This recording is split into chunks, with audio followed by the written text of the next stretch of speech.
You're listening to The Paul Higgins Show, where ambitious tech consultants come to unlock their potential. After 18 years as a global leader, I launched several businesses, culminating in a successful exit. I'm sharing what I learned, plus what's working now from mentoring tech consultants. You will hear leaders within our industry to help you build a business you love that allows you to do what you want. If you are looking for immediate cash flow wins to fuel your growth, go to our free ebook at paulhigginsmentoring.com/roadmap.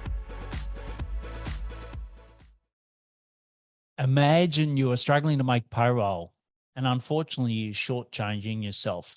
Hi, I'm Paul Higgins and welcome to episode 547 of The Paul Higgins Show. In this podcast, we talk to Feras Alhlou from startupwithferas.com about his journey of getting laid off in 2003 to being the #1 Google Analytics partner in the world.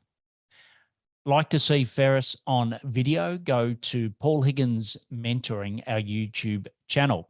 Feras has founded, grown and sold businesses in the Silicon Valley and abroad, scaling from 0 to high 7 and 8 figures. In 2019, Feras sold eNor, a digital marketing consulting company, to Dentsu, which is the top 5 media company in the world. Feras has served as a mentor for over 150 founders. His current venture, Startup with Feras, he's on a mission to help entrepreneurs in consulting and professional services space to start and grow their business smarter and stronger. So I'll hand you over now to Feras. Now, his name is spelled Feras. We'll have all the links to that and startupwithferas.com in the show notes. Great to have you here, Feras. I'm glad to be here as well, Paul. Thank you so much. We've given you great opening with the introduction, but why don't you get a little more specific and tell us who your ideal clients are today and what problems you love to solve for them? Ideal clients, entrepreneurs who either have an idea and they want to turn it into a business, or those who've started a business and now they're struggling. So we help entrepreneurs sort of from 0 to 1, not from 1 to 10. 1 to 10 is a different sort of type of help. And then the problems are typically, I have this idea, I think about it day and night, and then I'm just not sure how to start. I don't know how to put together even a draft business plan. I don't know how to vet the idea. I have concerns, financial concerns, family concerns. And then once you start and once you take the leap and start, how do I get sales? How do I market? How do I get leads? How do I close a deal? What do I do with my first hire? So a lot of what I say, practical, pragmatic, honest advice to founders who are really serious about starting and growing the business. Brilliant. And that 0 to 1, is it $1 million, I'm assuming? I'm thinking 0, 1, if 10 is growing to 8 figures and Yes. exiting the business. Yes. So 1 would be to maybe that first year of business to get to maybe 100, depending on the service, 100K, 150K, maybe 20 clients. Again, it's going to vary based on the service that you offer and the business that you have.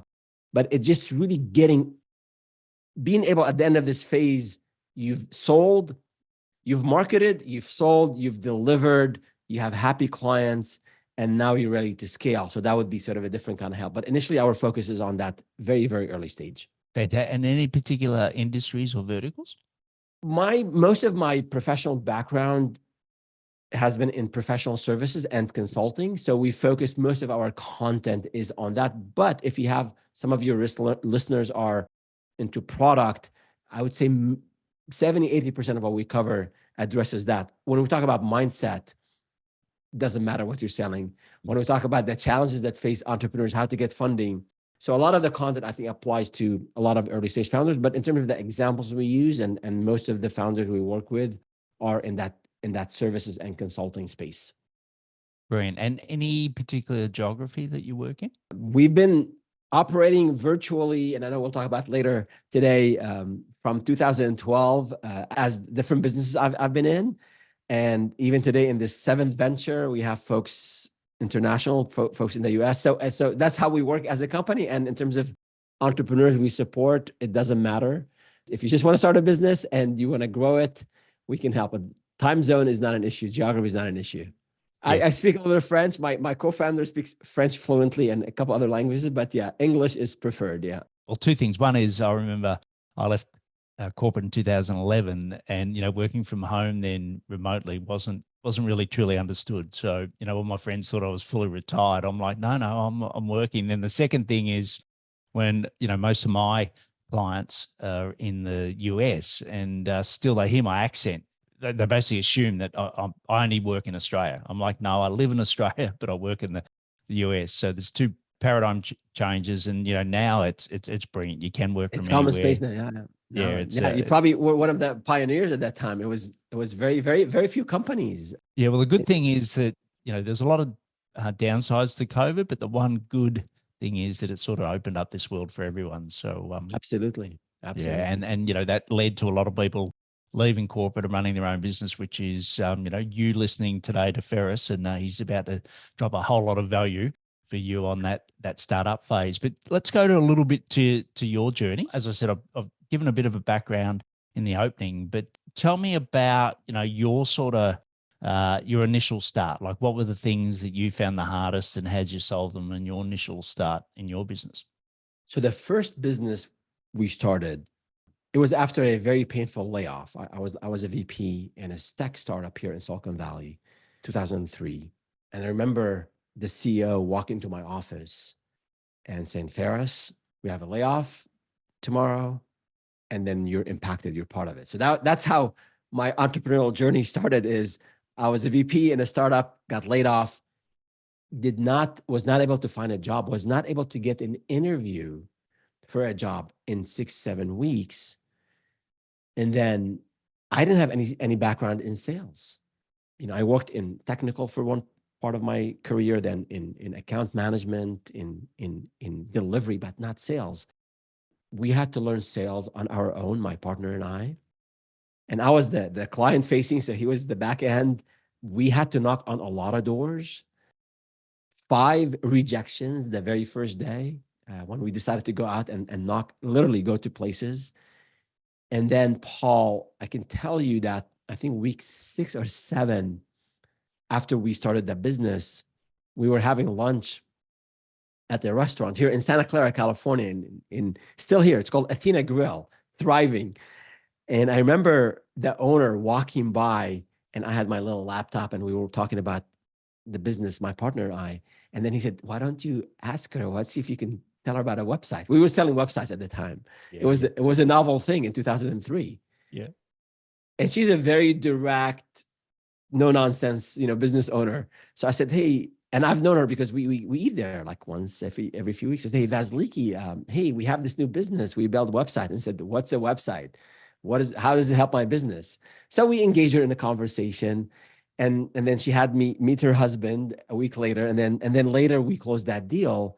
And I can tell you, Paul, the minute when we got that check, that 50% deposit, a whole lot of $700, worth of money, is one of the sweetest moments in my life, in business life, where I started not knowing anything about sales and doubting myself to closing a deal. That's, I think, when the road to entrepreneurship, and where my partner and I believed, we sold this one, we can sell more. And because we were still doubting and not sure if this is going to be the right thing for us. Should I go back and find a job? But the minute we closed that deal and we got that check and deposited that check and it's cleared, we doubled down. And I'm not saying it was easy after that. There were a lot of challenges, but it was such a pivotal moment in our entrepreneurial journey, that very first sale.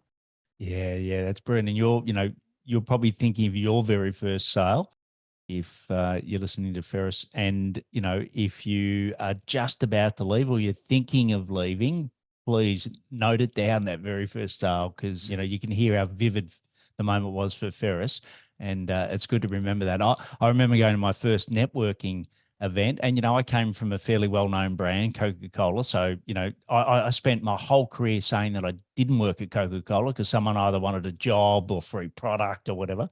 And I always used to say that I was a forklift driver, so no one would try to get a job if they finally got out who I worked for, because I was a director, but I didn't want to be that situations, or they want a sponsorship, right? And I went to my first networking and they went around and someone said, "So what do you do?" And I just froze. I'm like, I don't know what I do. Like I've got no idea what I do. I don't know what I've done. My parents, my father had a 25-year career at Coca-Cola, and he's like, he was supportive, but everyone else is like, you are crazy. You're leaving the golden handcuffs to go chase what? Like, you don't even know what you're chasing. If you are at that moment, it does get better. And that's what we're going to hear about, right? Like, Feras has turned that around into a brilliant career, but it is hard. You had no sales. I had 18 years worth of sales in one of the best sales companies in the world, and I still found it incredibly difficult. And the last thing I'll say here is it's not personal, right? So that rejection, you got 5. Every day you're going to face rejection, but it's not rejection of you. It's just rejection of what, can you help them or not? And obviously sometimes you just can't help everyone. You took that, and let's, fast forward a bit into you started to grow it, and no doubt you pivoted into other businesses, but you got to get into the Google ecosystem. So why did you choose Google, and tell us a little bit more about that journey? Yeah. Thank you, Paul. Some things in business happen based on your plans and what you want to do, and some things just come up along the way.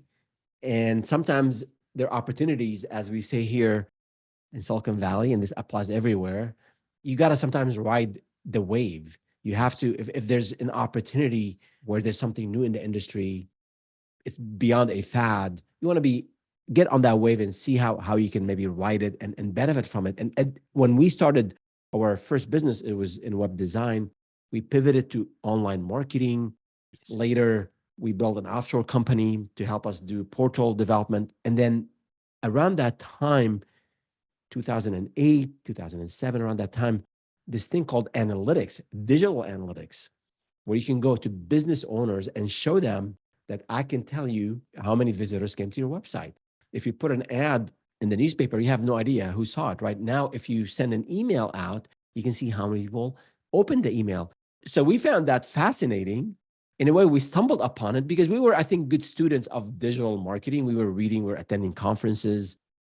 You do one project and you do another project, and clients are interested, so you double down on what's working. That's how we got into analytics. And then Google took that product and made it free, and everybody was using it. So we saw a huge need, and then we filed to become a certified partner with Google. Yes. And that was a significant, again, another pivotal moment in the business where we started to attract clients of a larger scale, Fortune 1000, Fortune 500, where historically we were working with small, mid-sized businesses. Yes. So once we got that certification and we got listed on the Google portal, I think we were one initially of maybe 50. Over time, we were one of maybe 200 certified partners by Google. Then it sort of gives you immediate credibility. And that's my advice to entrepreneurs, whatever vertical you're in. It could be IT consulting, it could be HR consulting, it could be tree trimming services.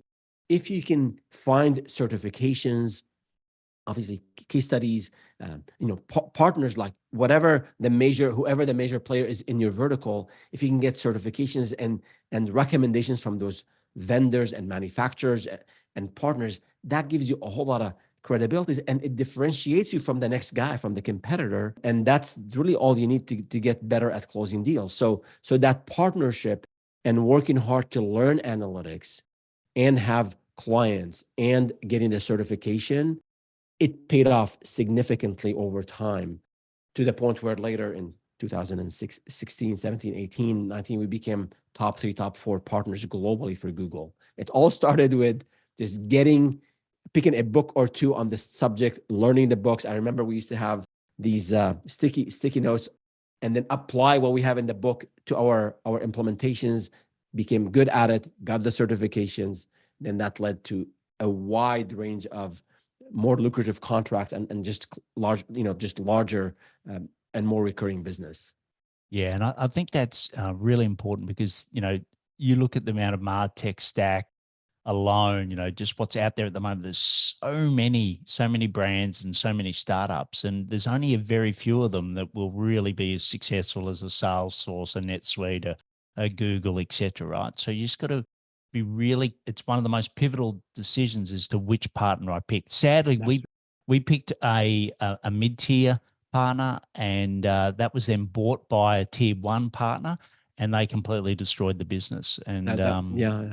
I have my list of stories with failures, but I was sort of highlighting the Google story. But yeah, you gotta try different things out. but it's a really important decision. So don't take it lightly, because that really defines. And so many times and it's sort of the up and comers, like so many times when, like Google, when you just got in early, but there's like people that got into other platforms early and they've ridden that wave. But the other thing I'll quickly say is, don't only be that partner though. Like, i.e., you're not a Salesforce partner, you are someone that solves a problem for a particular type of clients, and you happen to be Salesforce. So, they get more margin and do less work than you. So don't, leverage the brand, like you said, which is perfect, but don't over leverage the brand. Make sure that you've got your own way of getting leads as well. And let's go to that. Like, what was the share of leads that Google sent you? Go to that 2018 period where, you had a very successful exit. What did the sales leads look like at that time? Yeah. So if we just summarize the first few years before we started to get leads from Google, we tried everything. And this is I share this with entrepreneurs and business owners. If you're struggling with sales, first, it's natural. Most of us are not natural salespeople. Yes. 70% or so of founders, they don't have any background in sales. So if you're struggling with marketing and sales, it's okay. Just do it. Do a campaign. Go network. Don't spend a lot of money on marketing initially. Do guerrilla marketing. You can obviously do content marketing. There are many ways to market the business, but the idea is you got to get leads. That's marketing. Then you got to close these leads, right? And if you're struggling, learn about this stuff, just like anything else. Just like, remember riding the bike the very first time, or being thrown in the pool the very first time. No one, except my children, they said they were naturally born amazing drivers, right? When I was trying to teach them how to drive or how to ride the bike, they forget that they didn't know how to do it, right? In business, all these processes, you have to do the reps, you have to build the muscles around marketing, around sales. That's what it took for us to be better at sales and generate leads on our own, to your point. So we were not only reliant on Google. Later, as we started to get more from Google, we invested more in that relationship. We started to publish case studies highlighting how the product is used. We started to do integration around that product. We started to attend conferences and speak on that topic. So that investment in a relationship with a partner, especially in a growth, in a vertical that's growing, it paid off tremendously well for us. Google saw that we are a committed partner, that the clients are happy. First of all, we had one of the very early blogs on Google Analytics. So we were also evangelizing on use cases, how the product is used, how it can be customized. So we did invest, we did put time into that relationship, and the partner reciprocated. So that's what I would recommend to entrepreneurs is partnerships in business, whether it's a vendor or an actual partner, just like partnerships in life. Yes. You want to invest in that partnership. You want to be transparent, give the partner a bit of benefit of the doubt, and they'll reciprocate. And just be open, share with them, let them share with you their concerns, their issues. I mean, it comes to a point where Google was handing off clients that they couldn't do on their own, because Google is a product company. They're not a services company. So they would help clients, Fortune 500 to a certain level. And then they say, you know what, if you go with the folks at Enor, they can help you do customize that implementation. So I would say, to summarize, invest in the partnership. Don't expect results from day one, but master the craft, master that whatever software that you customize, you build around, you implement, you train around, master it, know it well. And then I think leads will come your way. And those are amazing leads because they're coming to you with your credibility already established. So they close faster. The closure rate is much higher than when you're actually doing your own outreach. Yeah, and I think that's so right. And it's like, I suppose anything in life, there's no real silver bullet. And like, you did all the hard things that, were within your control and build up enough respect in the industry. So then Google trusted you to send your leads. So sadly, I see some partners thinking that, they're just Salesforce or NetSuite, and they don't have anyone else. It's like, cool, they've already got their books filled with partners. Right. So you've got to earn that respect and have a point of difference to everybody else to be able to do that. Brilliant. So you came, I think you were number one Google Analytics partner in the US. Is that right? Or was that yeah, by the time we got to 2016 or so, we were top 3 or 4. And then this is the funny part, when we merged, when we got purchased by Dentsu, we merged with the brand under Dentsu called Cardinal Path.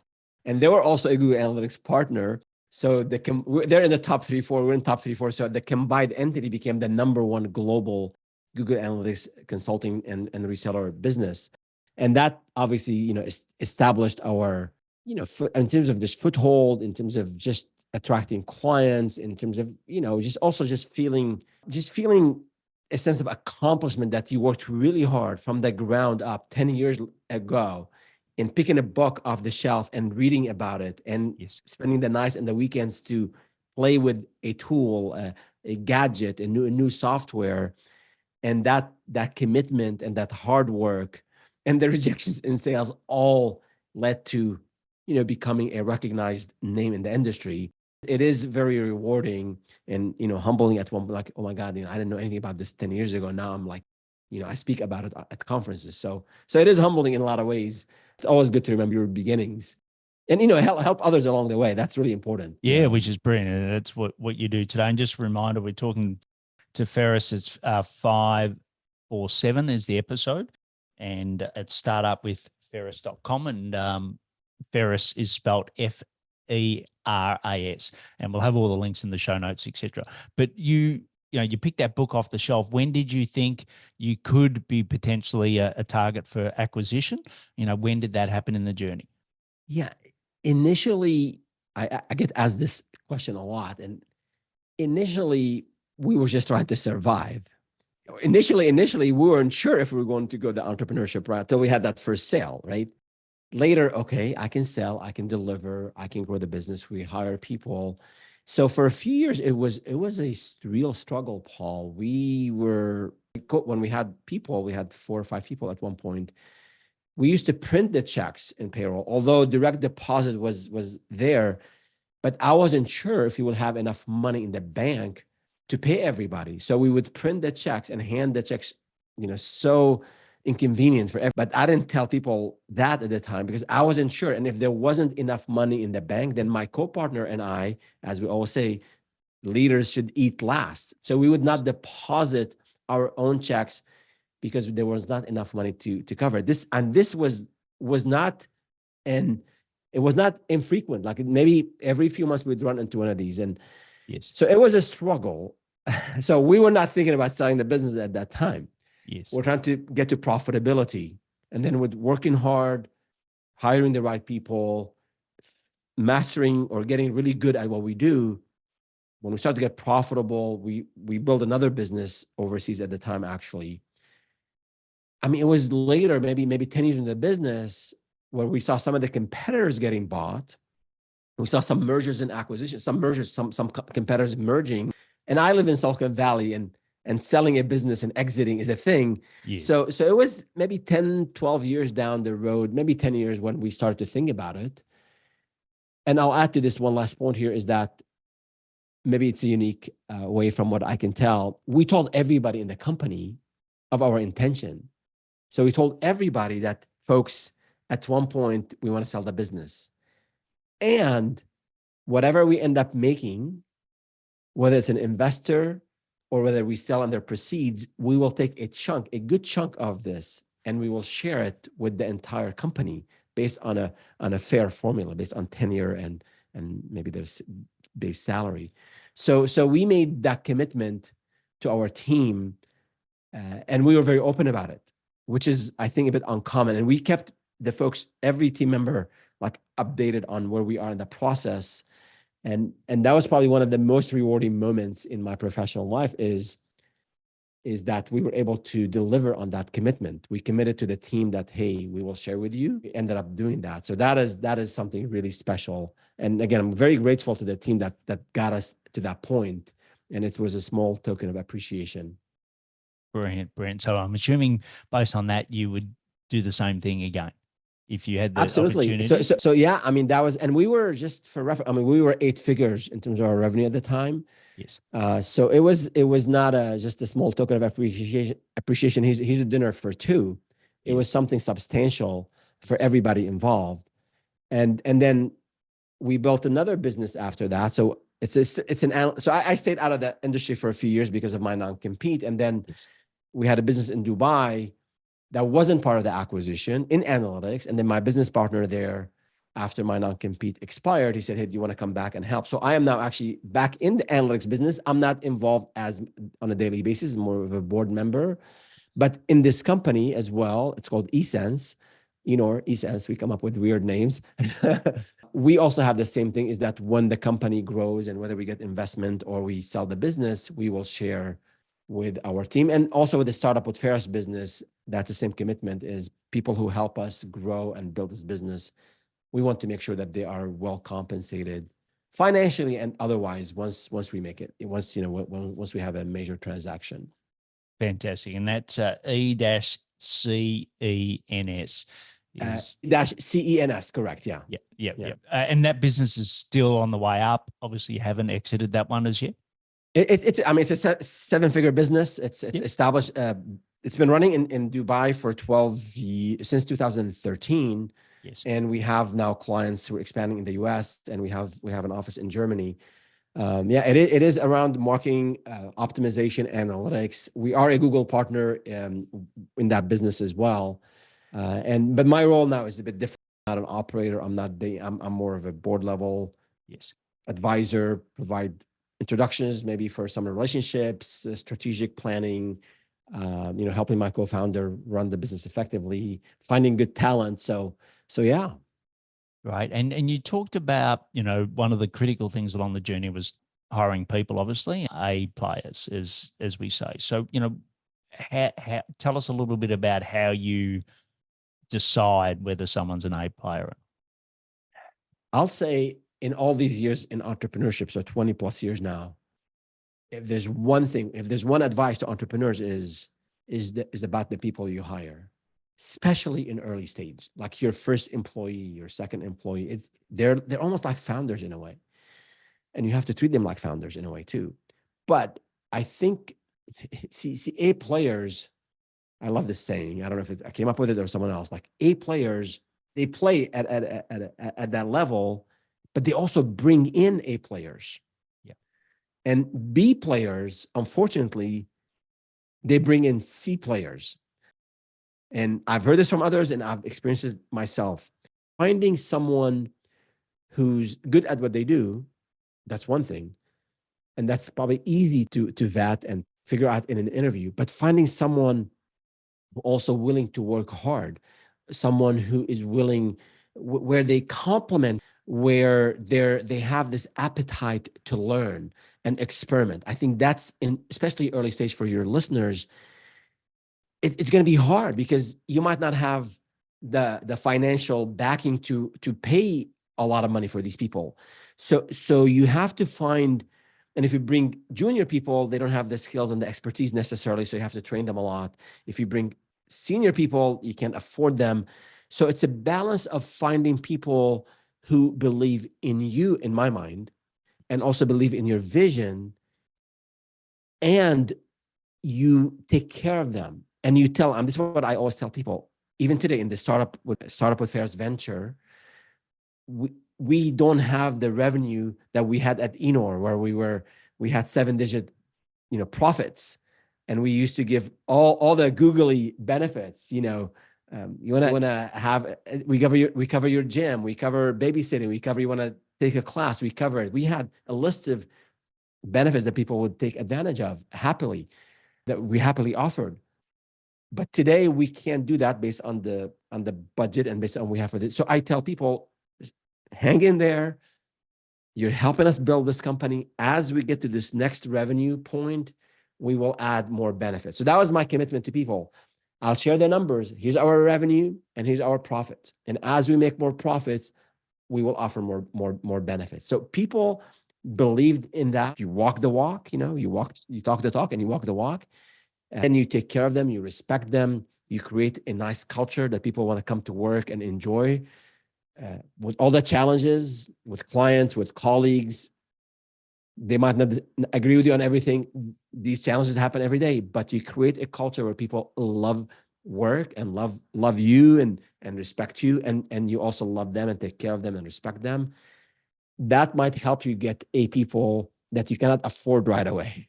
So yeah, I think that's at brilliant. least that's my experience. Yeah, I think it's so true. And I listen a lot to Harry Stebbings.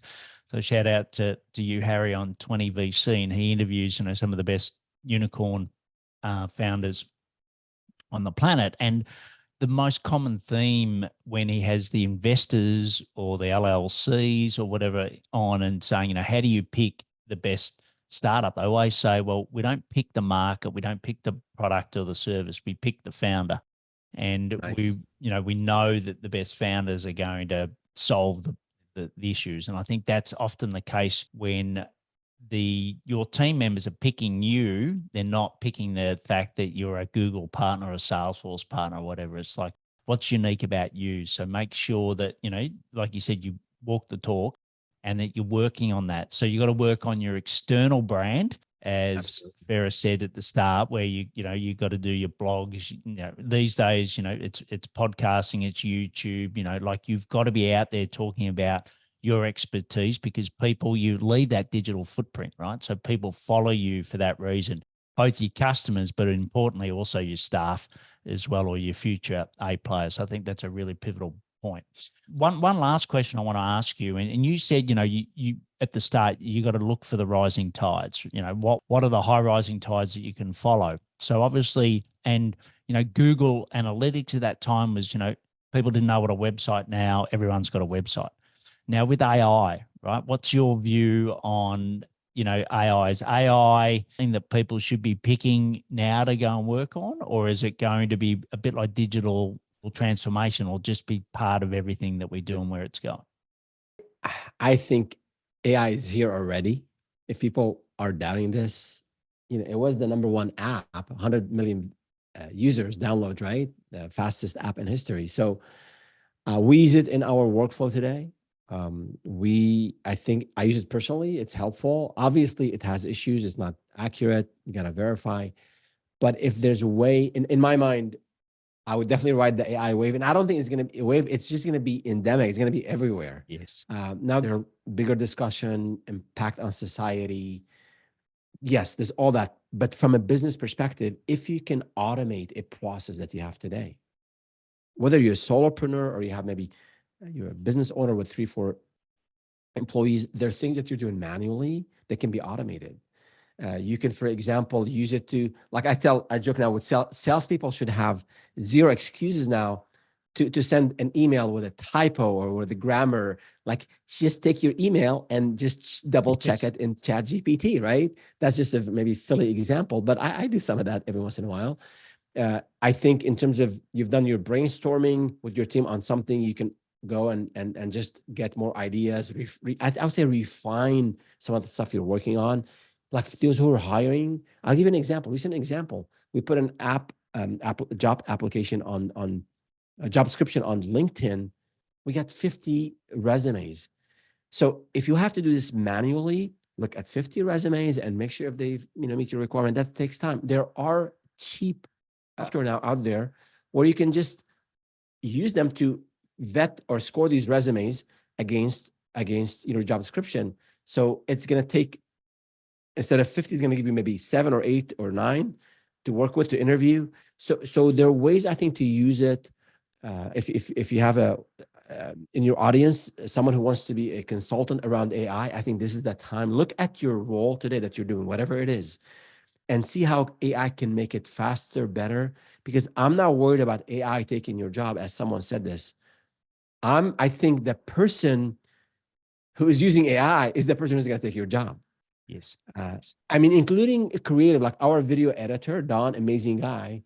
He's so way ahead of the curve. He's experimenting with AI. He's saying, hey, Feras, this thing used to take me a day. Now it takes me half an hour. So I can put the rest of my time in creative ways of, about my next, maybe video. So I think learn it, use it, adopt it, see how you can package it part of your services. I think that will give you an edge.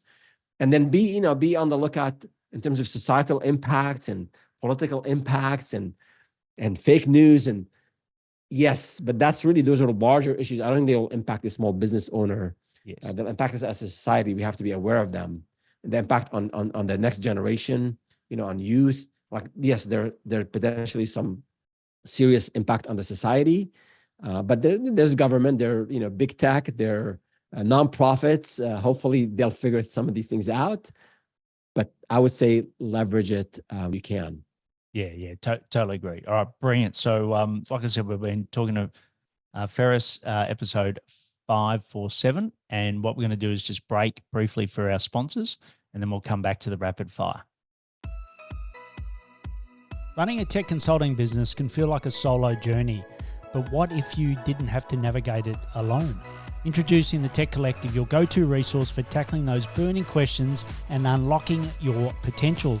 Join a dynamic collective of experienced tech consultants ready to share insights, strategies, and support to help you today. Grappling with sales, clients, team challenges, our Tech Collective has your back. Join us today at paulhigginsmentoring.com/TC. There's a link in the show notes. There's a small application, and as a thank you for being a listener, enter the coupon code TC, capital TC25 at checkout. That's TC25 to get 25% off. Visit paulhigginsmentoring.com/TC today. So, Feras, you ready for the rapid fire? Let's do it. All right. So the first question is, what are some of the daily habits that help you scale, I suppose, your multiple businesses? Habit is work hard and play hard. So as an entrepreneur, you got to put a lot of time into this business, but you must find time to do something physical out there, read, intellectual, emotional relationships. So work hard and play hard. It's not either or. Right. And where do you find out more about, growing businesses that then you pass on to these startup founders? I read and I listen to books a lot. So I recommend for entrepreneurs, learn in your areas of expertise, whatever that is. You want to master that craft, and also learn about other areas of the business that you're not good at. If you don't know about HR and hiring, learn about it before you seek the advice of a consultant. So I think you want to have, like, we call it a T-shaped consulting. So be a master or a very knowledgeable in sort of vertically in one way, and then learn a little bit about a lot of other things, because as a business owner, as an entrepreneur, as a manager in business, that will make you a more well-rounded, better leader in general. And what's one wish we could grant startup with Feras? One wish to grant me. Our goal is to go, we are at 6,000 we're at 6,000 subscribers on YouTube. Our goal is to get to 50,000 by this year. So subscribe to the channel and share it with your friends if you find the content helpful and useful. So that's the wish. Brilliant. And we'll have the link to that in the show notes. And the last one is, what do you know now that you wish you had have known back from, that initial 2003 journey? You don't have to do this on your own. There are a lot of people who have gone through not maybe your specific challenges and your specific situation, but seek advice and know very well and be careful who you get advice from. So my black belt principle, because I'm in martial arts, is seek advice from those who have been to where you want to go. So seek advice from those who have been to where you want to go. They'll make the path, the journey easier. It's not going to be easy. It'll be less difficult. You'll avoid some major obstacles, some major issues on the road, So don't be shy. Don't have too much of an ego. Just ask. There's a lot of advice out there. People can help you make it to your destination with less efforts, with less resources, and then you can pass on that to others. Brilliant. Well, thanks a lot for sharing your wisdom today. From that 2003 when you got that unexpected let go to what you built and sold, and how you continue to give back to startups and professional services, which we all are. So really appreciate you coming on today, Feras. Thank you so much, Paul. Appreciate this, you having me here, and thanks for the great content that you produce. And hopefully we see you in person if you're ever in the Bay Area. I'd love to meet you over lunch or over a meal and just chat and talk about entrepreneurship. Yeah, well, I'm in Dreamforce in 2025, so I'll take that up. Absolutely. Thanks, Feras. Thank you. What a great interview with Feras. I really loved his energy, his passion, and how he really dove into that first sale. Can you remember your first sale? Or hopefully, if you're starting out, it's not too far away. Go to check out his YouTube channel. As I said, it's Startup with Feras, and Feras is spelled Feras. Also, see the links there about his black belt. He's a black belt third down in Aikido. So have a look at that and how he links that to business. Also, he's got a book, Analytics Breakthrough. He launched that in 2015, which a lot of the theory still applies.